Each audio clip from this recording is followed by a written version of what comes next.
Welcome to the show. My name is Charlton with Big C, and we're coming to you with the $1 Million Show, Charlton and Big C Sports, and we are worldwide Monday through Friday, 5 o'clock p.m. Pacific Standard Time. And today is beautiful April the 20th, 2016. And Big C, I also want to say thank you to all of our followers in Latin America, so bienvenidos. Also got some tweets from London, England, and also Berlin. We were talking about the great Jesse Owens. But also, Big C, I know you good old boys down south, you're probably out fishing right now, Big C. Well, no, I did that earlier, and I want to give a lot of thanks and praise to that catfish that found himself into that hot grease and muscular. You know, he made me feel so good this afternoon, Charlton. I really appreciate his cooperation, and all I got to do is find myself a toothpick and a beer, and I'll be good. Well, that's pretty funny because I know everybody talks about, who is Big C, calls him from the East Coast all the time, but every time they hear you, you always give homage to Bud Light, because they're one of our sponsors, and we know Bud Light is good for you. It also helps you lose weight, from what I understand, Big C, for you good old boys. Well, it might help you lose weight, but Charlton, by the time I get through a six-pack, the weight is right back on there. Well, join the club, Big C. And I know there's so much going on. We have NBA basketball all over the place. A lot of people backtracking with the draft pick for the NFL quarterbacks. It's amazing because you brought up some points that make so much sense. Whenever you're going to get drafted into the NFL, you have to put somebody out of a job. And for guys who are going to put someone out of a job who has NFL experience, I think if we look at how New England builds their draft with Belichick, he's not concerned about Carson Wentz or Goff or whoever never won a national championship at the highest level. But before we get into that, Big C, I know you pay homage to your Hollywood friends and Tom Hanks, A League of Their Own, and also Madonna. She's also dated some athletes too, Big C. That's how we can blend entertainment in Hollywood and also athletics, Big C. Madonna has dated just about everybody. I think I'm the only address she hasn't had during her career. You and me, Big C, you and me. I did leave a shingle hanging out front since Big C lives here, Hey, she's one of the best actresses out there and rappers too.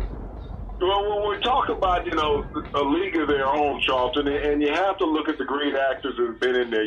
Tom Hanks. Yeah. And Tom Hanks did a lot of great movies over the years. He also did another movie that was sports-related when he was the castaway. When he had his soccer ball that he named Wilson, that was his company, when he was out on the island. But the movie League of Their Own, Charlton, it was an iconic movie based on the World War II time. Yeah. When so many major leaguers had to go fight in the war, and they volunteered for the, military service. And the female professional baseball league was formed, Charlton. And in that movie, Tom Hanks was a former manager who had a libation problem. He had too much Budweiser from time to time. You can never have too much Bud, Big C. Never have too much Bud in your system. And so he had to put together a team. And, on that team, he had Rosie O'Donnell. Many people remember her from a talk show host that she had. Yeah. She had the great entertainer Madonna, who's had many of gold and platinum albums over the decades. Yeah. Gina Davis, one of the true stars of Hollywood years ago. Amazing. People remember her from a movie, Beetlejuice. Yeah. That she did. Just the role that Tom Hanks played where he had to all of a sudden coach these women baseball players at a major league level. Yeah. And that movie, had a lot of acclaim for the time that it was done. And when you think about the work that so many of those actors from that movie has done, where you see we're acting, singing, everything is transcended into sports, Charlton. And that's what sports does about life. Well, when you think about that too, Big C, I know there's always this push on gender equality. And what I think about Madonna, I think Madonna as an artist, she's not someone who conforms to what we call the norm or the mainstream. Madonna's always been on edge, and she did this tribute. I think the song was called Like a Virgin, and she portrayed a black Jesus, like the one in the Bible that had skin the color of brass. Over that, and people saying, well, how can you display a black Jesus? Well, if you read the Bible say he had skin of like the color of brass. Yeah, the color of brass. And hair like wool. Texture of lamb's wool. So, But every depiction you see is a blue-eyed, blonde-haired guy. So, yeah. And a lot in our show, Charlton, we've talked about racism, where how it continuously rears its head in America and in the world. Yeah.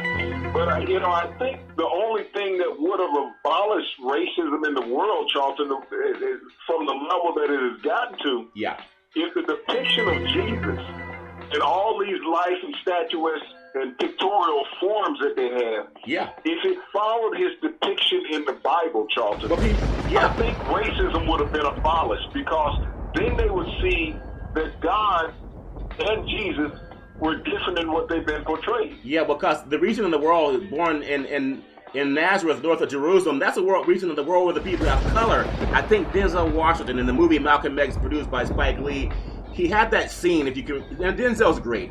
But he had when that he went to Mecca. Yeah, when he went to Mecca, he was questioning how people are treated with race in America, because most people don't have the same issues that we have here in the United States, and we know there's a lot of reason behind that.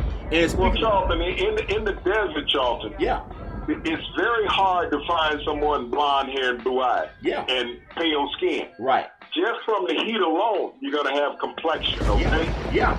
You're going to have dark complexion just living in the desert. Yeah. And so when you think about the biblical times, Charlton, of the world back then, and the Bible is out of Africa. I don't care what people say, Egypt. The Nile, I think the Nile's in Egypt, but Donald Trump wants to tell you it's actually in Mexico.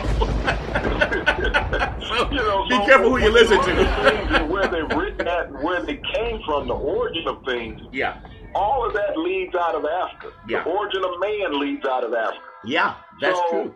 When you try to rewrite history, that's how you create racism, Charlton. Well, because you're trying to discredit those who have accomplished and achieved. Well, there's the late Dr. Leakey, Louis S.B. Leakey, considered the father of paleontology, and he opined, and he's a Jewish scientist, he opined that all life came out of Africa in the Nile region. And this Dr. Louis Gregory Mendel, considered the father of genetics, he opined that dark skin is dominant, light skin is recessive. And you can get the recessive from the dominant, but you can't get the dominant from the recessive. That's science. And how that plays in what we talk about with the Charlton and Big C, because it's Real Talk Big C. And this segment is also sponsored by your Northern California Cadillac dealers, home of the all-new Escalade, the standard of the world. You can only get it there brand new. And when you go down and test drive it, tell them that Charlton and Big C sent you. Now, Big C, when we bring up the race issue, because sports is all about that, and we talk about Tim Wise, he wrote an author called White Skin Privilege, and when I see how subtle it is, it's no longer overt like when Dr. King was marching, it's more subtle. And I look at how they describe the African-American athlete, because I've been one, and I just listen to some of the subtleties. The Caucasian guys are described as bright, has a bright upside, he adapts very well, he can read defenses, but a lot of times the African-American has been described as, well, he's very athletic, or he's slow to learn, or he can't get out of his way, he likes to run too fast. I don't know how you would describe that as a subtlety. Yeah. Racism is racism. There's nothing subtle about it. Yeah. All they've done is change the words of it, okay? Yeah. It's like remodeling a house and you still have the same foundation. All you've done is change the complexion of the outside of it. It's still the same base. And that's what racism is. And we hear about that. We talk about the NFL so much in the evaluation of players. Yeah. And you spoke about it. When somebody's a great athlete, he's a tremendous talent. Yeah. But, most black athletes are not talked about as tremendous minds. There's as many academic African-American football players in America as there are Anglo. Yeah. They're just never praised for that. They're praised for their speed, for their strength. But they're not praised for their mind, Charlton. We talked about the last 4 Super Bowls, I believe it is. Yeah. That African-American quarterbacks have played in the last 4 Super Bowls. Yeah. When you think about it in totality in the NFL. So that means at least 25 white quarterbacks were sitting at home. Yeah. During the last 4 Super Bowls. 25 whites. Yeah. While 4 blacks were playing. And so when we want to talk about an intelligence curve, let's be realistic. Who's the most intelligent guy in that group? Yeah. When you're talking about that, and it's like I've been paying attention to these talking heads lately, Charlton. Yeah. And they're starting to skate. I mean, Mel Kiper this morning skated better than Wayne Gretzky on ice around the issue. Yeah. Of these top 2 so-called NFL-ready quarterbacks. Yeah.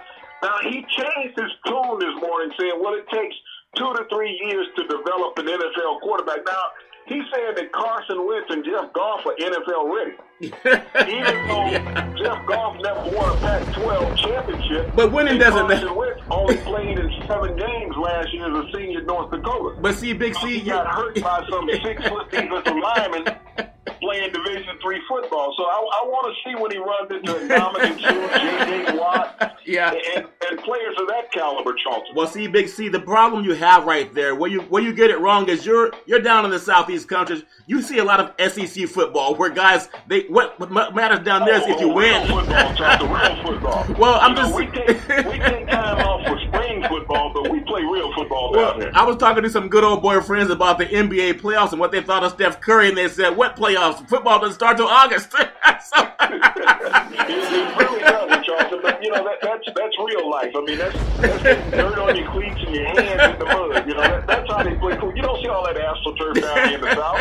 Okay, they play on grass. They like to smell that stuff, and every now and then, a couple of them probably smoke a little bit of it. Well, I understand that.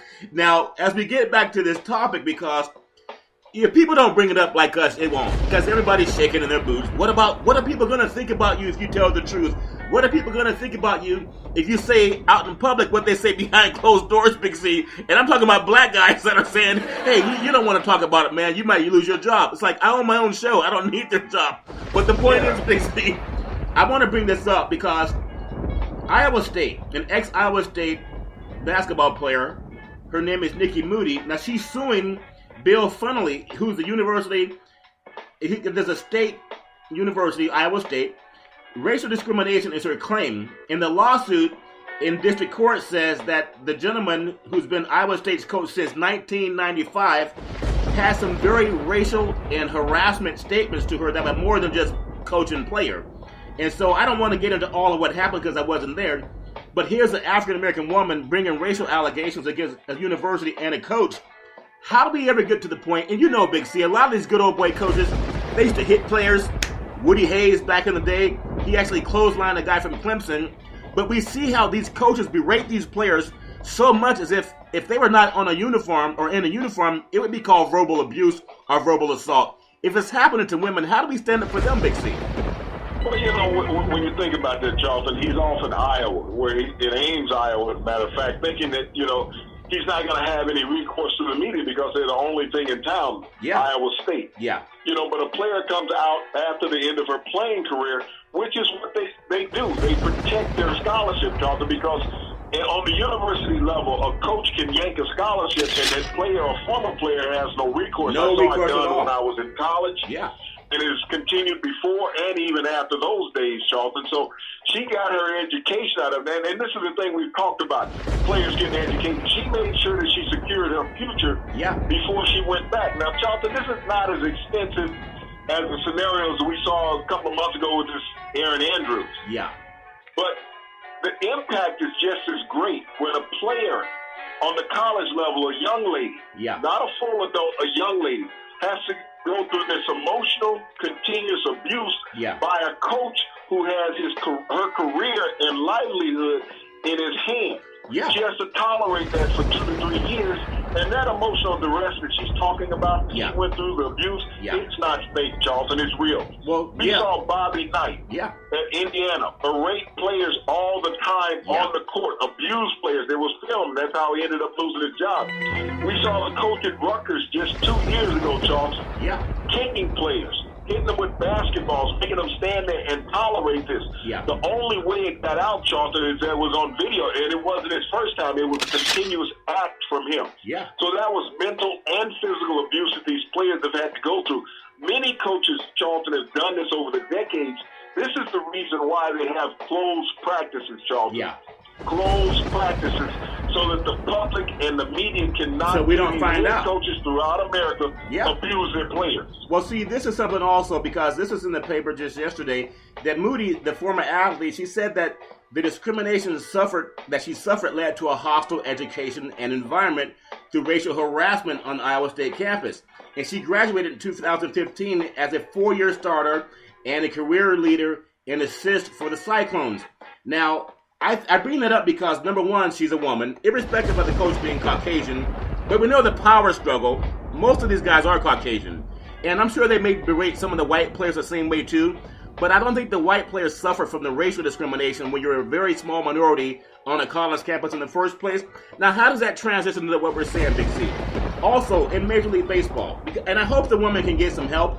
And we know sometimes women, when they make an accusation that someone harmed them either physically or verbally, people say, yeah, well, she made it up. Or, yeah, she was asking for it. Or, yeah, maybe she earned it. You know, they make excuses for it. And I just hope that women are not afraid to stand up for their own rights.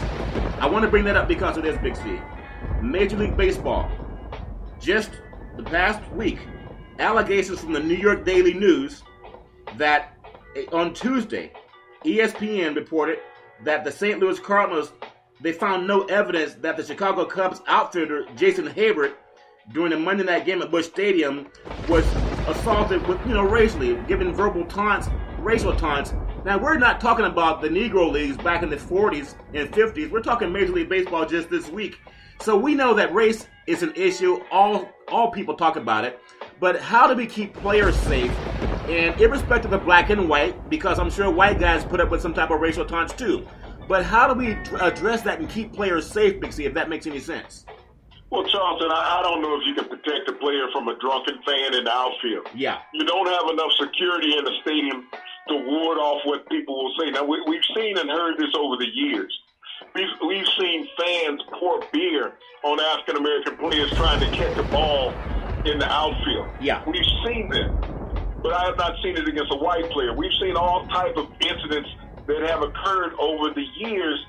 But, baseball's saying, well, hey, we're going to investigate this. Now, how are you going to go, Charlton, and investigate what happened in the stands with fans that happened 2-3 days ago, even 2-3 hours ago? Well, they're saying because the guys are drinking, the good old boys are having a great time. They do and say the things that they want. Yeah. You don't have enough security in a stadium to police those scenarios.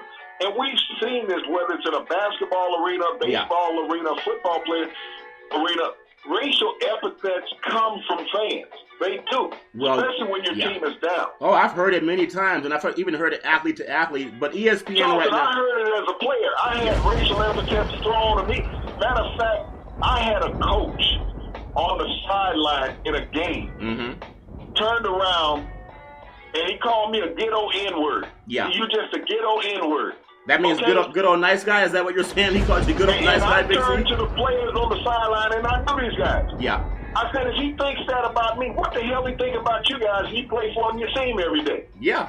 That coach turned beat red, Charlton. Yeah. Because everybody turned and looked at him. They didn't have enough sense to realize what he was saying to me, but that was his thoughts about his own players. Yeah, and see, what's important about that, Big C, we know this is recruiting season. You're a grown man. You played pro ball. That happened as a pro. There's a lot of young kids right now, especially, as an African-American athlete, you're recruited by the colleges because they want you to come play ball, not necessarily graduate. Just like political season, the politicians always show up in the black community when they want the black vote, right? As if the black vote's more important than black equal opportunity.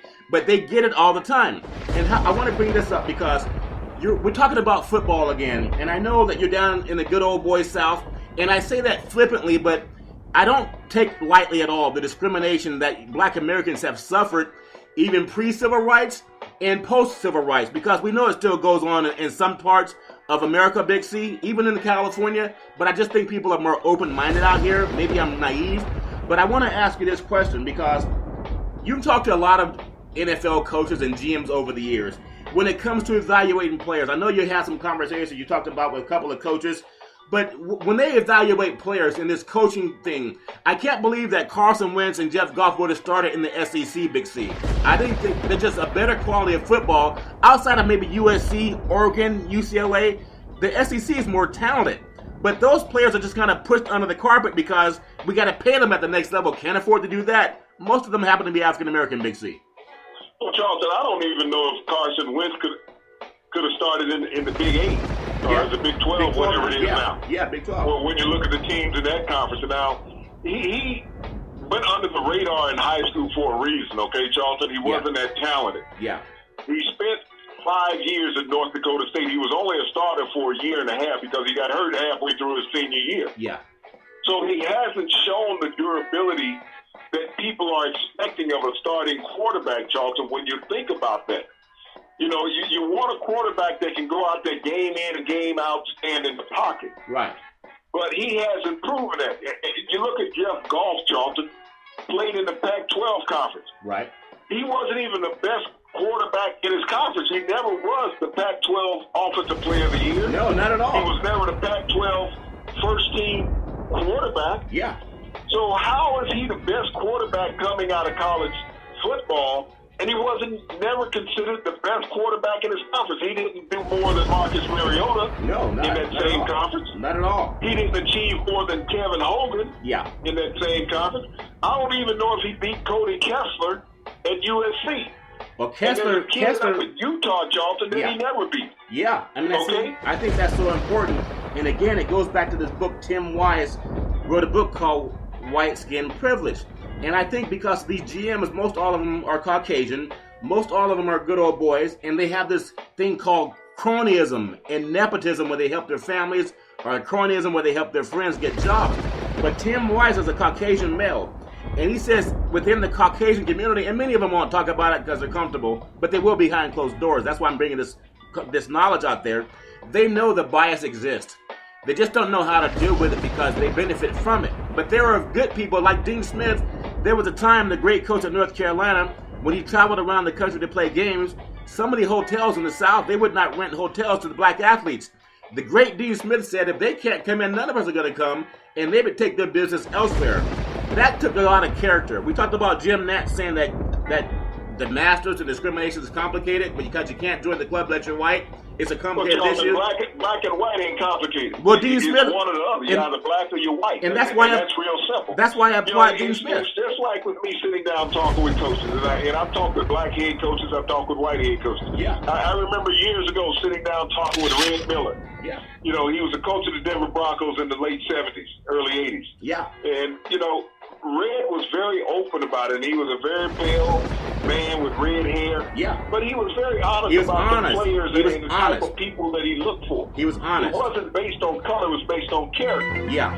And then, you know, I'd sit down and talk with Art Shell. Art Shell was an African-American coach, one of the few African-American coaches in the NFL in the 80s. Yeah, all pro players. All another minority coach, Tom Flores, who had a great relationship with. Yeah. And, you know, in talking with these two men, Charlton, you know, you got a different insight and perspective about what they wanted to accomplish. And if you look at the stars on both of the teams that these guys coached, Charlton, Tom Flores was the first head coach to have a minority quarterback win the Super Bowl. It was only the second minority quarterback to ever play in the Super Bowl. But Grant had the first one with Joe Kapp. Joe Kapp was a Native American. Jim Plunkett was a Native American Hispanic parents. Right. You know, and these two quarterbacks played in Super Bowls, but they played under coaches that understood that diversity was where the game was going, Charlton. Well, speaking of diversity, it wasn't these guys saying, well, they don't process it. They got a great athletic ability, and they don't want to stay in the pocket. Yes, they do. They want to stay in the pocket, but you can't put a cheesecloth offensive line in front of a great athlete and expect them to stand there and get hit all day. And speaking of great athletes, this segment is also sponsored by your Northern California BMW dealers, home of the ultimate driving machine. They have from the 1 Series. They're like the great basketball player LeBron James. They have the 1, the 2, the 3, the 4, the 5, the 6, and the also 600 horsepower M7, also known as a 760 Li. And when you go down and test drive it, tell them that Charlton and Big C sent you. Big C, when you talk about coaches and some of the guys you've had conversations with, I remember having a conversation with Carl Peterson, part of the Kansas City Chiefs organization, when I worked in the Oakland Coliseum covering sports. I actually interviewed John Gruden. I remember he was having a conversation with Al Davis after they had won a game versus Kansas City, and Al was just pointing his finger at John Gruden as he was mad at him. John Gruden turned bright red. Why do I bring that up? Al was considered a maverick. Al has hired more African-American coaches and players and athletes before the good old boy establishment did, so they called him a maverick. And you know how he helped the leagues merge together. But we need more people like that. We talked about the woman at Iowa State University facing racial enmity, the gentleman for the Cubs against the St. Louis Cardinals in St. Louis. But we got to talk about this so our kids don't have to keep going through this garbage. black and white. Bad is bad, right is right. It doesn't matter what color you are, but if we can't make it better for the future, Big C, like these great leaders did, the great Dean Smith and the great Al Davis, what's the solution, Big C, to make it better, Big C? Well, the solution, Charlton, will there ever be racial equality in America? No, it won't, Charlton. It will never exist. As much and as many strides as we make in society, those are the one thing that will never be is racial equality. When you have the leading Republican candidate president, okay? Yeah. And his campaign is based on race. Yeah. He's saying that Muslims are bad, Mexicans are bad. He just hasn't said blacks are bad yet. That's the only thing he's left out. But, that's because he wants the black vote, though. He wants the black vote. A racial ladder, a racial platform, nothing else. He hasn't talked about politics, about making America better. No. He's talking about getting the majority of America's labor field workforce out of the country. I don't see any white people lining up, Charlton, to go pick lettuce, cut tomatoes, and all that stuff. They're not going to do that. Go cut some grapes. Right. Show me how many of them want to get in line and do that. And see, the thing about Donald Trump that's scary, and this is a sports show, but he actually tried to buy the Buffalo Bills, and they blocked him from doing it. He also owned the New Jersey Generals. So how does Donald Trump relate to sports?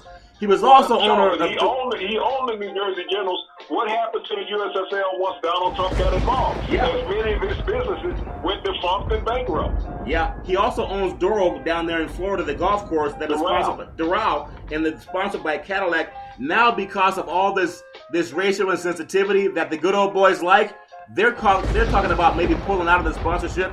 I think they might come back and get it once people let it go. Who made Cadillac popular over here? Black people did, okay? Yeah. That was a letter of achievement. As a black man, once you got success, you bought yourself a Cadillac. You didn't buy a Mercedes. You bought a Cadillac for many decades, and I remember my grandfather. Yeah. When he achieved a certain level of success. Yeah. That was his dream car, was buying a Cadillac, and he bought a cup from it. Well, see, Big C, and this is something that's powerful because in sports, people get along. I think I also faced discrimination when I was a young boy growing up. But when I started wearing my uniform, when I was a good athlete, baseball, basketball, football, track and field, then I was given more respect. And Chris Rock brought up something before, how he wouldn't trade being rich for whatever reason because he knows a lot of poor white guys are treated the same as rich black guys. And I think even Stanford University did a study, the great Stanford University. They did a study that if you have a college education as an African American, you're less likely to get a job as a Caucasian without a degree. Because Tim Wise was right about that. It does exist, but it's like going to the doctor. Sometimes you have to deal with pain to make things better. So on this show, Charlton the Big C Show, you can't hear this on ESPN because they're afraid. You're not going to hear it on Fox Sports because they're afraid. And so I want to bring this up, Big C, because the great Lynn Swann at USC, and they're going to go down and definitely beat you boys in Alabama for the kickoff classic. They might beat us out on the field during warm-up, but I think it's going to be a lot slower off the field after the game, Charlton. I think they have the whole offensive line back, and I don't think they've been this excited for a college football game since UCLA got cheated by Texas down in the Rose Bowl when Reggie Bush was on the sideline when they needed 2 yards as a Heisman Trophy winner. But I think about what Lynn Swann says. He says he don't want to pay athletes because their payment is getting an education. Well, I wonder if Lynn Swann is willing to give up his multi-million-dollar salary as athletic director just to keep because he got an education. That should be good enough if he puts his money where his mouth is. And I like him, and he's black, so I can criticize him. Charlton, he is putting his money where his mouth is. Where? He's out getting comp deals when he goes out. He's not going to pay for dinner in Los Angeles. He's not going to pay for lunch. He can walk into Burger King and then do it his way. But Lynn Swann is not going to spend much of that money that he made. Now, you look at it from this perspective. Yeah. The head coach they got rid of last year, Steve Sarkisian, I believe his salary at USC was $7.1 million, Charlton. Yeah, something like that. $7.1 million, and he was a drunken alcoholic and pill popper. Yeah. Okay, so he was living the life in L.A. Sold his house for $14 million. So it wasn't that he was paying for many things, Charlton. So now Lynn Swann comes in. He said, "Hey, I want some of this Southern California money." They call, I think Tupac said it first when he wrote that song, California Love. Now his sounded much better than mine in the Big C, but he did write the song. Well, here it is. Lynn Swann, former African American athlete at the University of Southern California back in the 70s. Yeah. Coming in, and he said, "We're going to keep things status quo. These players are going to make millions of dollars for this university. That's their job. Okay, we're going to pay them with a scholarship and food in the dining common." Right. And ironic because he's rich. He's rich because he gets paid. He got even richer when he signed the contract with USC, okay? Yeah. He didn't take less than $5 million a year to be an athletic director. I guarantee that. If Sarkisian was making $7.1 as a head coach, Lynn Swann is not making less than $5 million in his first year. But it's going to be tough for him to get by on $5 million a year. Now, Charlton, if he took $2 million of that, and doled it back out to all the athletes at USC, you think he might miss a meal? Hell no. But, you think that they care whether they get one? Well, that's not his concern. He reminds me of what Richard Pryor said, the great actor, the late, great Richard Pryor. He said he made a lot of money for Warner Brothers one time, and they gave him this horse instead of money. So I think Lynn Swann's biting into the same thing. What is the mascot of USC? It's a Trojan horse. It's a horse, okay. They're going to tell guys, we won't pay you, but you can ride around on Tommy the Trojan. I just think that's incredible because we talk about the inequality in sports. So it's not about black and white. And I'm asking all the people that say, why do you guys bring up race so much? Because we don't want to talk about it. It's uncomfortable when we're already benefiting from it. But I believe in the truth to set you free. And if we understand... College athletes are like a second-class race. Yeah. Okay, period. It doesn't make any difference of the ethnicity of them. Yeah. Every one of them, the university needs a copious amount of money. Regardless whether you're Division 1, 2, or 3. Yeah. All right, you're making these universities a lot of money. And when you look at it back over time, how much do they get out of it? And I want to take this second here. Yeah. Yesterday, the University of Syracuse lost one of its former great athletes, Dwayne Pearl Washington. Yeah. Former basketball player, died of a brain tumor at the age of 52. I want to send my condolences out to his family, the University of Syracuse, Coach Jim Boeheim, who brought this young man in and did such a wonderful job at the University of Syracuse. Yeah. They were the top basketball conference in America back in the 80s. And Pearl Washington was a part of that. He was a playground legend. He got his nickname from the great Earl the Pearl Monroe, who played with the Knicks in New York at the time. And he's just going to be a huge loss to the basketball fraternity in the University of Syracuse, Charlton. Well, speaking of that, I want to also offer my condolences out to his family. And Big C, as we close, today's show is also sponsored by your Northern California Ford dealer, home of the all-new F-150. They build it for it tough. And when you go down and drive it, tell them that Charlton and Big C sent you. So, Big C, we know we have basketball. We know we have football. We have so many things. And I know you good old boys are so busy drinking beer and eating catfish down in the Southeast, but I want you to understand there's more to life than... Hot catfish. Okay, you guys don't eat it cold? Okay, hot catfish, okay. We don't want no tartar sauce, we want hot sauce. Okay, I remember I told this story yesterday. I had some good old boy friends down in the South, and I went to visit them. They said, Curry, let's go out for a beer. So I went out to get a beer for them. I thought we were going to a convenience store, but they took me out to the barn and opened up a big bucket of moonshine. So you guys live a little bit different down there, but I still appreciate you. That's how we spiked our lemonade down here, Charlton. No, it was not lemonade, Big C. Believe me, it was not lemonade. But in the last 2 minutes of the program, Big C, I know we talked about some issues. And I hope that we can open the door because a lot of people, they're afraid, and we know that. But I hope that young kids are the hope for the future. Just like me, I face discrimination. I know that when I used to work in broadcast, and I had worked as a broadcast assistant with CBS, Fox, NBC, Bay TV, all these great companies. My white friends would get hired for the whole season. I had to get a job every week as freelance because they wouldn't hire me. I knew a lot more than about 99% of the guys that got hired full-time. How did I know they got hired full-time? Because they told me. I would not have known had I not known them. So the point is, Big C, what's your solution in the next minute and a half of how we can use sports to bring people together, not just on the athletic fields, but in corporate America, as coaches, as owners? How can we do that as GMs as well, Big C? What are your solutions? Well, Charlton, I think you hit the nail on the head when you said you knew more than these guys that you were working with. And when you listen to our show and you compare to the other shows that you've been trained to listen to, you'll find out who's telling the truth and who knows more. Yeah. You know, we talked about this quarterback scenario coming up in the draft where you got all these guys on TV laying all the NFL's future on two guys that are not proven. That's crazy. And that's what society has done, Charlton. Yeah, that's crazy. It has laid society on a lot of things that are unproven because they operate out of fear. And as long as we keep people scared, you think that you hold people at bay, and that's what society has done in the workforce, in the entertainment force, in the broadcast force. If you have to go out and do what we say, if you don't do what we say, we'll end your career by tomorrow night, Charlton. We want not just talking heads, but talking puppets. Yeah. And that's how America's been run, through puppeteering. Those who have power have controlled everybody else.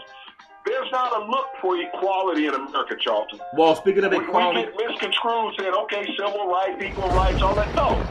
You take a select few, just like the major heritage white universities have taken a select few black athletes and say, hey, we're giving these guys a chance.